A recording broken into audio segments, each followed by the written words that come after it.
Hi everyone. ఈరోజు bank reconciliation statement second video చేస్తున్నాను. ఈ సెకండ్ వీడియోలో ప్రాబ్లం డిస్కస్ చేస్తాము. సో ఫస్ట్ బ్యాంక్ రీకన్సిలేషన్ స్టేట్మెంట్లో మనకు 2 బుక్స్ ఉంటాయి, క్యాష్ బుక్ మరియు పాస్బుక్. క్యాష్ బుక్లో వచ్చేసి 2 ఫోల్డర్స్ ఉంటాయి, రిసిప్ట్స్, పేమెంట్స్. రిసిప్ట్స్ అంటే చెక్ డిపాజిటెడ్ అంటే కస్టమర్ బిజినెస్కి చెక్ డైరెక్ట్గా డిపాజిట్ చేస్తే రిసిప్ట్స్లోకి వస్తుంది.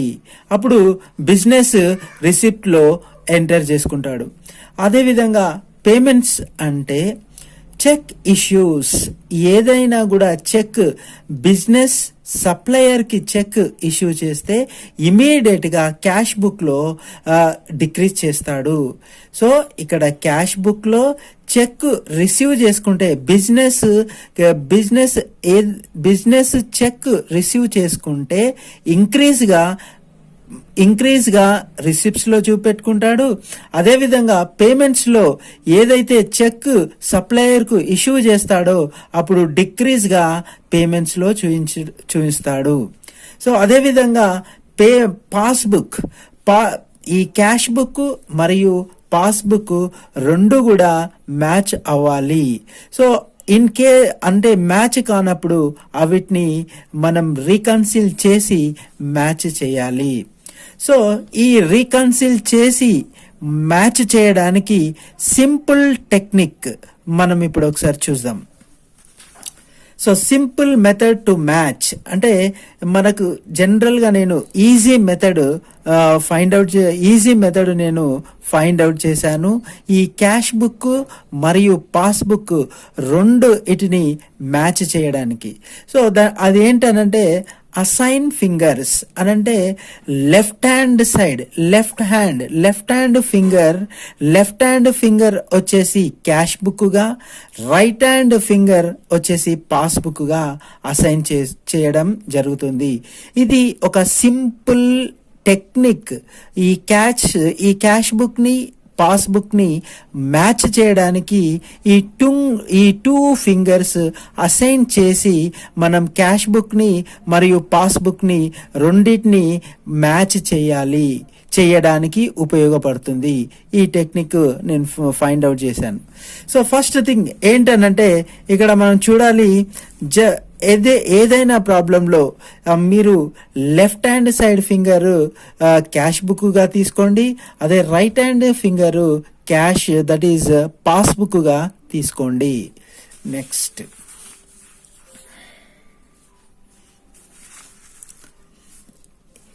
Easy way to match cash book and passbook. ఇంతకు ముందు నేను చెప్పినట్టుగా ప్రీవియస్ వీడియోలో కూడా నేను చెప్పాను, 4 టైప్స్ ఆఫ్ బ్యాంక్ రీకన్సిలేషన్ స్టేట్మెంట్లో ఉంటాయి. ఆ 4 టైప్స్ ని మనము 2 టైప్స్ గా ఫైండ్ అవుట్ చేశాము. ఆ 2 టైప్స్ ఏంటివనంటే, first one balance as per cash book or overdraft as per passbook. ఈ రెండు కూడా సేమ్. అందుకని ఒకవేళ balance as per cash book, మనకు balance as per cash book ఇస్తే మనము క్యాష్ బుక్ నే ఇంక్రీజ్ చేయాలి లేదా డిక్రీజ్ చేయాలి. సో అదేవిధంగా balance as per passbook or overdraft as per cash book అయినప్పుడు మనం రైట్ హ్యాండ్ ఫింగర్ ఇండికేట్ చేయాలి. అంటే క్యాష్ బుక్ కి లెఫ్ట్ ఫింగర్ అండ్ పాస్బుక్ కి రైట్ ఫింగర్, ఈ 2 ఫింగర్స్ ని మనం మ్యాచ్ చేయడానికి ఉపయోగిస్తాము. For example cash deposited into bank అనుకున్నాము. అప్పుడు ఏంటనంటే క్యాష్ డిపాజిటెడ్ అనంటే రిసిప్ట్ ఎందుకని బిజినెస్ కి కస్టమర్ చెక్ ఇవ్వడం జరిగింది. బిజినెస్ కి కస్టమర్ చెక్ ఇవ్వడం జరిగినప్పుడు అప్పుడు బిజినెస్ కి రిసిప్ట్స్ ఇంక్రీజ్ అవుతుంది. అప్పుడు రిసిప్ట్స్ ఇంక్రీజ్ అయినప్పుడు మనం క్యాష్ బుక్ లో ఇంక్రీజ్ గా చూపెట్టడం జరుగుతుంది. అప్పుడు క్యాష్ బుక్ ఫింగర్ మనము ఇంక్రీజ్ చేయాలి. అంటే లెఫ్ట్ హ్యాండ్ ఫింగర్ ఇలా ఇంక్రీజ్ గా చేయాలి. So next suppose for second example, suppose balance as per passbook. So balance as per passbook అని మనకు ప్రాబ్లంలో ఇస్తే ఓన్లీ పాస్బుక్ ఇచ్చాడు కాబట్టి ఓన్లీ మనం రైట్ ఫింగరే మూమెంట్ అది ఇంక్రీజ్ చేయడం కానీ డిక్రీజ్ చేయడం కానీ జరుగుతుంది. సపోజ్ చెక్ ఇష్యూడ్ అని అంటే బిజినెస్ సప్లయర్ కి చెక్ ఇష్యూ చేశాడు అంటే ఇక్కడ డిక్రీజ్ అవుతుంది, పేమెంట్ జరిగింది. సో పేమెంట్ జరిగినప్పుడు క్యాష్ డిక్రీజ్ అవుతుంది. క్యాష్ డిక్రీజ్ అయినప్పుడు మనం పేమెంట్స్ లో చూపెడతాము క్యాష్ బుక్ లో. అందుకని మనము ఈ రైట్ హ్యాండ్ ఫింగర్ ఇండికేట్ చేస్తాము డిక్రీజ్ చేయడానికి. So left hand finger right hand finger moments చేయడానికి మనము ఈ బ్యాంక్ రీకన్సిలేషన్ స్టేట్మెంట్ లో ఉపయోగిస్తాము. ఇప్పుడు ఒక ప్రాబ్లం మనము డిస్కస్ చేస్తాము.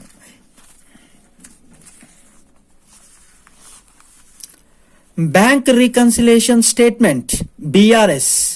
సో ఒక problem, from the following particulars prepare a bank reconciliation statement. Cash book shows a balance of rupees 20,000. అంటే ఇక్కడ ఏమిచ్చాడు ప్రాబ్లంలో, క్యాష్ బుక్ మనకు ఇచ్చాడు, క్యాష్ బుక్ బ్యాలెన్స్ ఇచ్చాడు. అంటే మనం ఏ ఫింగర్ మూమెంట్ చేయాలి, క్యాష్ బుక్ అంటే లెఫ్ట్ ఫింగర్, పాస్బుక్ అంటే రైట్ ఫింగర్. సో ఈ ప్రాబ్లంలో మనకి ఏమి ఇచ్చాడు, cash book shows balance of 20,000, cash book balance ఇచ్చాడు. సో నెక్స్ట్ చూద్దాం. To find out the causes of difference in two books balance as on 31st August 2018 for 4 Stars Private Limited. So 4 Stars Private Limited company bank reconciliation చేయమని మనకు problem వచ్చింది.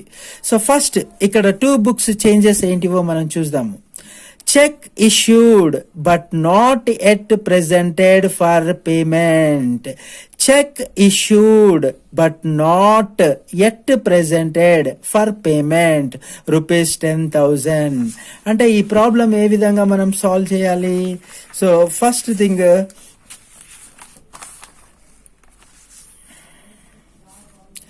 Check issued, ఇక్కడ చూడండి, cheque issued but not presented for payment. So ఇక్కడ cheque issued అంటే business supplier కి cheque issue చేయడం జరిగింది. సో అప్పుడు బిజినెస్ సప్లయర్ కి చెక్ ఇష్యూ చేస్తే క్యాష్ బుక్ లో ఇమీడియట్ గా పేమెంట్ వైపు డిక్రీజ్ చేయాలి. సో పేమెంట్ వైపు డిక్రీజ్ అయింది.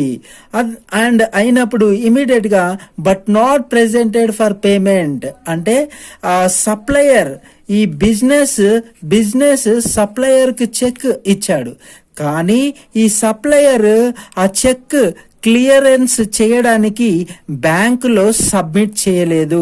అంటే ఇక్కడ నో ఎంట్రీ అంటే ఇక్కడ బ్యాంకులో చెక్ డిపాజిట్ చేయలేదు, విత్డ్రాల్ అవ్వలేదు. సో బ్యాంకులో చెక్ డిపాజిట్ చేయలేదు, విత్డ్రా చెక్ చేయలేదు. దట్ ఈస్ 20,000 అంటే ఎంత, 10,000 రూపీస్ చెక్ డిపాజిట్ చేయలేదు. సో 10,000 రూపీస్ చెక్ డిపాజిట్ చేయనప్పుడు ఇక్కడ పాస్బుక్ లో నో ఎంట్రీగా ఉంటుంది. అంటే పాస్బుక్ లో ఏమీ చేంజెస్ ఉండవు, కానీ క్యాష్ బుక్ లో చేంజెస్ అవుతుంది, అంటే డిక్రీజ్ అవుతుంది. అప్పుడు మనం ఏం చేయాలి, ఇక్కడ యాజ్ పర్ మన టెక్నిక్ ఏంటనంటే ఇక్కడ, సో ఫస్ట్ టెక్నిక్ ఏంటి, ఇది క్యాష్ బుక్, ఇది passbook. So first thing cheque issued but not presented for payment. So ఇక్కడ క్యాష్ బుక్ బిజినెస్ అకౌంటెంట్ ఏం చేస్తాడంటే ఎప్పుడైతే చెక్ ఇష్యూ చేశాడో ఇమీడియట్ గా క్యాష్ బుక్ లో పేమెంట్ వైపు డిక్రీజ్ చేస్తాడు. టూ బుక్, ఇది పాస్బుక్, క్యాష్ బుక్. ఈ బిజినెస్ ఏం చేస్తాడంటే చెక్ ఇష్యూ చేసిన వెంటనే క్యాష్ బుక్ లో పేమెంట్ గా డిక్రీజ్ చేస్తాడు. కానీ పాస్బుక్ లో మాత్రము ఏం డిక్రీజ్ అవ్వదు, ఎందుకంటే సప్లయర్ చెక్ డిపాజిట్ చేయలేదు. సో ఇక్కడ క్యాష్ బుక్ లో డిక్రీజ్ అయింది, పాస్బుక్ లో యాజ్ ఇట్ ఈస్ గా ఉంది. అప్పుడు మనం రీకన్సిల్ చేయాలంటే ఏం చేయాలి?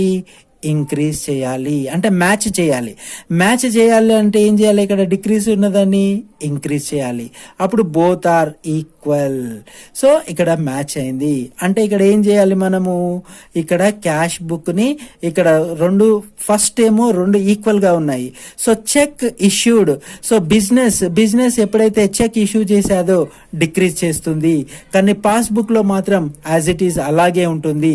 ఇది మ్యాచ్ చేయడానికి మనం క్యాష్ బుక్ లో ఇంక్రీజ్ చేయాలి, యాడ్ చేస్తే మ్యాచ్ అయిపోయింది. So first one is add చేయాలి. సో సెకండ్ వన్ ఏంటనంటే, అంటే అర్థమైంది కదా, బ్యాంక్ రీకన్సిలేషన్ స్టేట్మెంట్ లో మ్యాచ్ చేయడానికి మనం ఒక టెక్నిక్ ఫాలో అవుతున్నాము. ఆ టెక్నిక్ ఏంటనంటే లెఫ్ట్ హ్యాండ్ ఫింగర్ ఏమో cash book, right hand finger ఏమో క్యాష్ బుక్. చెక్ డిపాజిట్ అని అంటే క్యాష్ బుక్ లో ఇమీడియట్ గా బిజినెస్ అకౌంటెంట్ ఏం చేస్తాడు? అది డిక్రీజ్ గా చూపిస్తాడు. కానీ పాస్బుక్ లో అది డిక్రీజ్ అవ్వదు, ఎందుకంటే సప్లయర్ బ్యాంక్ లో సబ్మిట్ చేయనప్పుడు యాజ్ ఇట్ ఈస్ గా అందులో అమౌంట్ డిడక్ట్ కాకుండా అలాగే ఉంటుంది. అప్పుడు మనం మ్యాచ్ చేయడానికి ఇంక్రీజ్ చేస్తాము. అప్పుడు ఫస్ట్ వన్ ఏమవుతుంది? ఫస్ట్ వన్ యాడ్ చేయాలి. Next second one, cheque deposited into bank but not collected ₹15,000. Cheque deposited into the bank. So cheque deposited into the bank but not collected అంటే ఇక్కడ ఏంది? Cheque deposit అయిన వెంటనే ఇప్పుడు business కి customer cheque ఇచ్చాడు. Customer check ఇస్తే ఈ బిజినెస్ ఏం చేస్తుందనంటే ఇమీడియట్ గా ఈ క్యాష్ బుక్ లో రిసిప్ట్ వైపు ఇంక్రీజ్ గా చూపెడుతుంది. కానీ పాస్బుక్ లో ఈ బిజినెస్ అకౌంటెంట్ ఆ చెక్ ని డిపాజిట్ చేసినప్పటికీ ఆ సేమ్ డేలో అదే రోజున బ్యాంకులో అమౌంట్ క్రెడిట్ అవ్వదు. ఏదైనా చెక్ క్రెడిట్ కావడానికి 2 days నుంచి ఆర్ 3 days పడుతుంది క్లియరెన్స్ కావడానికి. ఏ చెక్ అయినా క్లియర్ కావడానికి బ్యాంకులో 2 to 3 days పడుతుంది. సో అందుకని ఈ డిఫరెన్స్ ఏర్పడింది. అంటే ఇక్కడ ఏం గుర్తించాలి? Cheque deposited into bank. Cheque deposited అంటే కస్టమర్ బిజినెస్ కి చెక్ ఇచ్చాడు. బిజినెస్ ఇమీడియట్ గా క్యాష్ బుక్ లో రిసిప్ట్ వైపు ఇంక్రీజ్ చేసింది. అదే చెక్ బ్యాంక్ లో డిపాజిట్ చేసినప్పటికీ ఆ రోజు amount deposit that is credited కాలేదు. అందుకని ఇక్కడ పాస్బుక్ లో ఎంట్రీ జరగలేదు, ఇంక్రీజ్ అవ్వలేదు.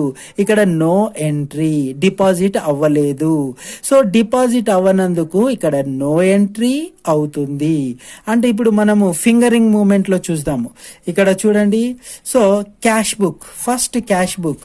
సో క్యాష్ బుక్ ఇలా ఉంది. Cash book cheque deposited, cheque business కి వచ్చింది. చెక్ బిజినెస్ కి వస్తే ఇమీడియట్ గా అకౌంటెంట్ ఏం చేస్తాడు? రిసిప్ట్ వైపు ఇంక్రీజ్ గా చూపెడతాడు. కానీ పాస్బుక్ లో చెక్ డిపాజిట్ చేసినప్పటికీ అది 2 days టైమింగ్ గ్యాప్ వల్ల 2 days to 3 days అవుతుంది కాబట్టి ఈ బ్యాంక్లో అమౌంట్ ఇంక్రీజ్ క్రెడిటెడ్ అవ్వలేదు. సో అందుకని ఈ డిఫరెన్స్ ఉంటుంది. ఈ డిఫరెన్స్ని మ్యాచ్ చేయడానికి ఈ క్యాష్ బుక్ని మనము డిక్రీజ్ చేయాలి. మనము ఇప్పుడు ఓన్లీ లెఫ్ట్ ఫింగరే మూమెంట్ చేస్తున్నాము. ఎందుకు లెఫ్ట్ ఫింగరే మూమెంట్ చేస్తున్నాము అంటే ప్రాబ్లంలో మనకు cash book shows A balance of అంటే క్యాష్ బుక్ మాత్రము మనకు ఇచ్చాడు. ఇన్ కేస్ ఇక్కడ passbook shows A balance of అని ఇస్తే రైట్ ఫింగర్ మూమెంట్ చేయాలి. కానీ ఇక్కడ క్యాష్ బుక్ ఇచ్చాడు కాబట్టి ఓన్లీ లెఫ్ట్ ఫింగర్ మాత్రమే మనము మూవ్మెంట్ చేయాలి. అంటే నేను ఆల్రెడీ ఒక టెక్నిక్ చెప్పాను. లెఫ్ట్ ఫింగర్ ప్రతిసారి క్యాష్ బుక్ గా మనం ఇండికేట్ చేస్తాము. Right finger always for passbook purpose మనము ఇండికేట్ చేస్తాము. అందుకని ఈ సెకండ్ ప్రాబ్లంలో మనం ఏం చేస్తున్నామంటే cheque deposited into bank but not collected. So అంటే బిజినెస్ కి కస్టమర్ చెక్ ఇచ్చాడు కాబట్టి సో ఇమీడియట్ గా క్యాష్ బుక్ లో అకౌంటెంట్ రిసిప్ట్ వైపు ఇంక్రీజ్ చేస్తాడు. కానీ బ్యాంక్ లో సబ్మిట్ చేసినప్పటికీ అది 2 to 3 days అవుతుంది క్లియర్ క్రెడిట్ కావడానికి. అందుకని పాస్బుక్ లో no entry. So cash book that is ఇప్పుడు ఏమవుతుందంటే క్యాష్ బుక్ ఇంక్రీజ్ అవుతుంది, పాస్బుక్ లో ఏమీ ఇన్ఫర్మేషన్ లేదు కాబట్టి యాజ్ ఇట్ ఈస్ గా ఉంటుంది. ఇది మ్యాచ్ చేయడానికి మనము క్యాష్ బుక్ ని డిక్రీజ్ గా చేయాలి. So decrease, second one is decrease. అర్థమైంది కదా క్లియర్ గా. సో మనకు cash book deposited into bank అంటే మళ్ళీ ఒకసారి చెప్తున్నాను, cheque deposited into bank but not collected అంటే చెక్ బ్యాంక్ లో డిపాజిట్ చేసినప్పటికీ ఈ చెక్ రిసీవ్డ్ అయింది కాబట్టి అకౌంటెంట్ రిసిప్ట్స్ అంటే ఇంక్రీజ్ లో చూపెడతాడు.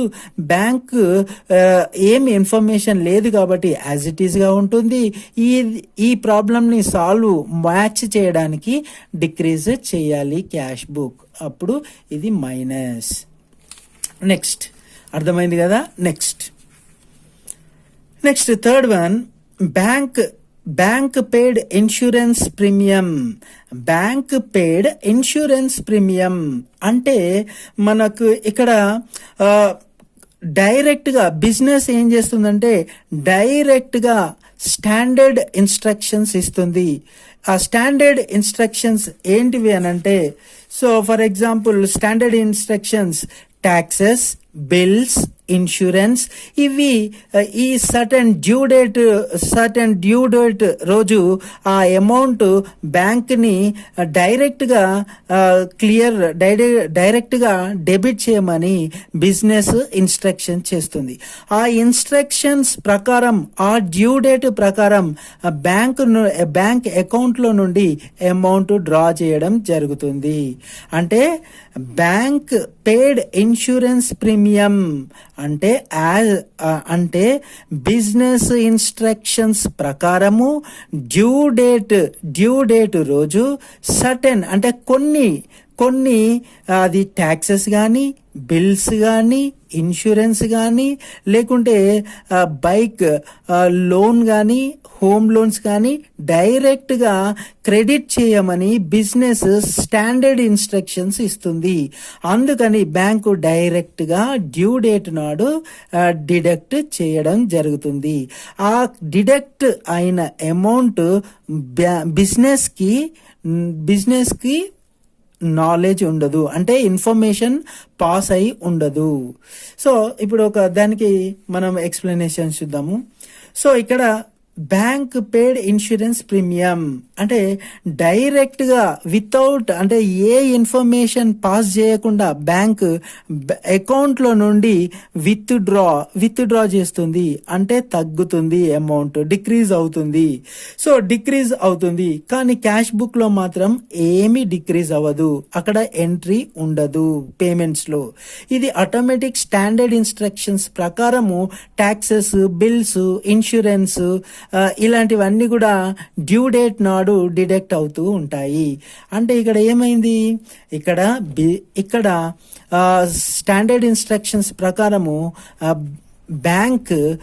బ్యాంక్ పాస్బుక్లో అమౌంట్ డిడక్ట్ చేస్తుంది. సో ఇది క్యాష్ బుక్ అంటే బిజినెస్కి అవేర్నెస్ లేదు కాబట్టి, అవేర్నెస్ అని అంటే వాళ్ళకి ఇన్ఫర్మేషన్ ఉండకపోవడం వల్ల వాళ్ళు ఇందులో నుండి క్యాష్ బుక్లో నుండి పేమెంట్స్లో డిక్రీజ్ చేయరు. సో అందుకని ఇక్కడ డిఫరెన్స్ ఏర్పడింది. ఈ డిఫరెన్స్ని మ్యాచ్ చేయడానికి, రీకన్సిల్ చేయడానికి మనం ఏం చేయాలి, ఈ ఫింగర్ని మూమెంట్ చేయొద్దు. అంటే ఇది పాస్బుక్ బ్యాలెన్స్, అంటే ఈ పాస్బుక్ బ్యాలెన్స్ కాదు, మన ప్రాబ్లం ఏమిచ్చారు, క్యాష్ బుక్ బ్యాలెన్స్. అంటే ఓన్లీ లెఫ్ట్ ఫింగర్ మాత్రమే ఇంక్రీజ్ ఆర్ డిక్రీజ్. అదేవిధంగా క్యాష్ బుక్ పాస్బుక్ ఇస్తే మనం ఇంక్రీజ్ ఆర్ డిక్రీజ్ చేయాలి. కానీ ఈ ప్రాబ్లంలో మనకు డైరెక్ట్గా క్యాష్ బుక్ ఇచ్చాడు కాబట్టి ఇక్కడ డిడక్ట్ ఇన్సూరెన్స్ ప్రీమియం డిడక్ట్ అయింది కాబట్టి ఇక్కడ డిఫరెన్స్ ఉంది కాబట్టి ఓన్లీ మనం క్యాష్ బుక్నే చేంజెస్ చేయాలి కాబట్టి డిక్రీజ్ చేయాలి. థర్డ్ వన్ డిక్రీజ్గా మనం చూస్తాము. ఇక్కడ ఇన్ఫర్మేషన్ ఉంటుంది, ఇక్కడ ఇన్ఫర్మేషన్ ఉండదు. సో అందుకని మనం డిక్రీజ్ చేయాలి. నెక్స్ట్ బిజినెస్ అంటే ఇందులో business will come to know later after statement collected. అంటే ఎప్పుడైతే మంత్లీ స్టేట్మెంట్ బిజినెస్ కలెక్ట్ చేస్తుందో అందులో డిడక్ట్ అయినట్టుగా చూపెడుతుంది. నెక్స్ట్ ఫోర్త్ వన్ చూద్దాం. ఇప్పుడు బ్యాంక్ చార్జెస్ అని అంటే బ్యాంక్ డైరెక్ట్గా సర్టెన్ చార్జెస్ డిడక్ట్ చేస్తుంది. అంటే చెక్ బౌన్స్ కానీ, తర్వాత ఇంకా ఆన్లైన్ బ్యాంకింగ్ కానీ, ఇలాంటి వాటికి డైరెక్ట్గా చెక్ బుక్ కానీ ఇలాంటి వాటికి బ్యాంకు డైరెక్ట్గా చార్జెస్ చేస్తుంది. సో ఆ చార్జెస్ అన్నిటికీ కూడా మనకు బ్యాంక్ బుక్లో కనబడుతుంది. సో బ్యాంక్ చార్జెస్ అంటే బ్యాంక్ డైరెక్ట్గా పాస్బుక్లో నుండి విత్ డ్రా చేస్తుంది. సో విత్ డ్రా చేస్తే ఇక్కడ పాస్బుక్లో డిక్రీజ్ అవుతుంది, క్యాష్ బుక్లో డిక్రీజ్ అవ్వదు. ఎందుకు డిక్రీజ్ అవ్వదు అంటే వాళ్ళకు పాస్బుక్లో డిక్రీజ్ అయినది బిజినెస్ అకౌంటెంట్కి ఇన్ఫర్మేషన్ ఉండదు. అప్పుడు మనకు బ్యాంక్ చార్జెస్ అంటే ఇక్కడ పాస్బుక్లో అమౌంట్ డిక్రీజ్ అవుతుంది, కానీ క్యాష్ బుక్లో డిక్రీజ్ అవ్వదు. అంటే బిజినెస్కి తెలిసి ఉండదు. సో తెలిసి ఉండకపోవడం వల్ల బిజినెస్లో అమౌంట్ యాజ్ ఇట్ ఈస్గా ఉంటుంది ఫిగర్, ఆ పాస్బుక్లో మాత్రము ఫిగర్ డిక్రీజ్ అవుతుంది. సో ఇప్పుడు డిఫరెన్స్ ఉంది కాబట్టి ఈ డిఫరెన్స్ని మనం మ్యాచ్ చేయాలి కాబట్టి మనము డిక్రీజ్ చేయాలి. So fourth one decrease. అర్థమవుతుందా? అంటే మళ్ళీ ఒకసారి చెప్తున్నాను, ఈ 2 ఫింగర్స్ని మనము మూమెంట్ చేయాలి. ఇక్కడ నేను